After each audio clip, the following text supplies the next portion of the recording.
Coming off the back of the counter-day-long weekend, we all thought what would dominate the news would be ways to overcome a hangover a few hours before reporting for work, or finding ways to tell your partner it wasn't you in those pictures at Mosi Day of Thunder and you were actually at your uncle's funeral. But strangely, what's been dominating the news has been vehicles. For starters, during a workshop, the president of Zambia directed the secretary to the cabinet, Mr. Patrick Kangwa, whose name I didn't know until I read that article. Side note, I know for many of us, gun to our heads and were told, mention 7 government officials, the UPND government would be like, just shoot me, bro. So the president directed the secretary to the cabinet to sell off all the VXs that were bought since they formed government. The president expressed disappointment that his appointees were so quick to get themselves or rather acquire themselves these brand new VXs to move around. Guys, why are you doing this? Is it because you've seen me moving around in the latest Land Cruisers, VXs, Lexus, Mercedes? It's not because I want to, guys. I'm not even enjoying it. It just comes with the job.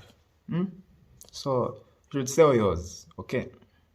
But the main displeasure is because during the campaign promises, the president did say that they would not go on unnecessary expenditures like acquiring these vehicles, which, when he calculated, as he does so well, would be enough to send or pay for enough student allowances or student meal allowances, etc., etc. And as I was thinking about this, I saw another news article that said the price of diesel and kerosene was down by almost 2 kwacha. And yet, the price of fuel was staying the same.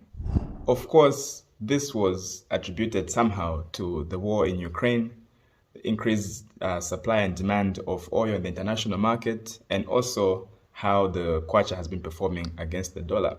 Now, you may not have heard about this because very few people drive diesel cars.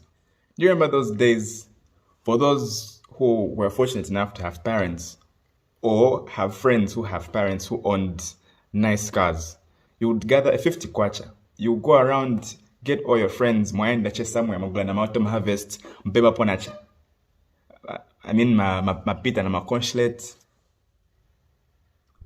But yeah, the president's calculations during the campaign somehow have not yet been applied to reduce the price of fuel.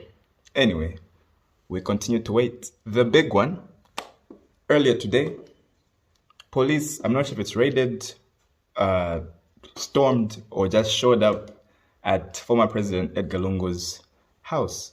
Now, according to Diamond TV, President Lungu's former lawyer, I'm not sure with the names, but his name is Jonas. Mwakunde snitch, my guys. Anyway, let's assume his name is Jonas.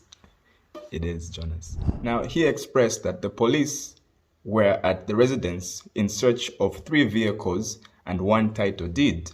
Now, when I heard 3 vehicles, I'm thinking, this is my Range Rover tattoo chave, maybe, and a mansion somewhere. But according to a PF sympathizing Facebook page, aka Smart Eagles, it was expressed that the vehicle, one of the vehicles in question, was a Toyota Alex. Toyota Alex. Now, I'm not sure many of you know what this car looks like, but this is the kind of car a guy like myself would buy, ticket ya kubetsli pikapita, and not just after losing a presidential election.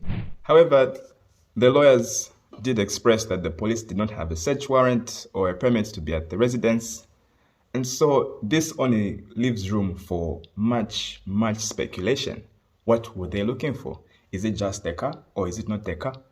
Ungadebweni transformer.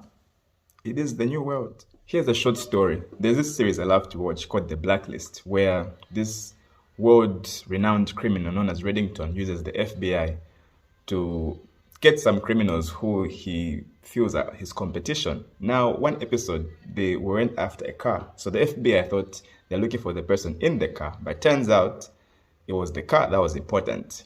And inside the seats of the car were diamonds. Who knows? Not so long ago, they were looking for keys to 40 houses that had gone missing. P.S. I am not a detective. Although my girlfriend calls me Sherlock Holmes because I keep finding that G-spot.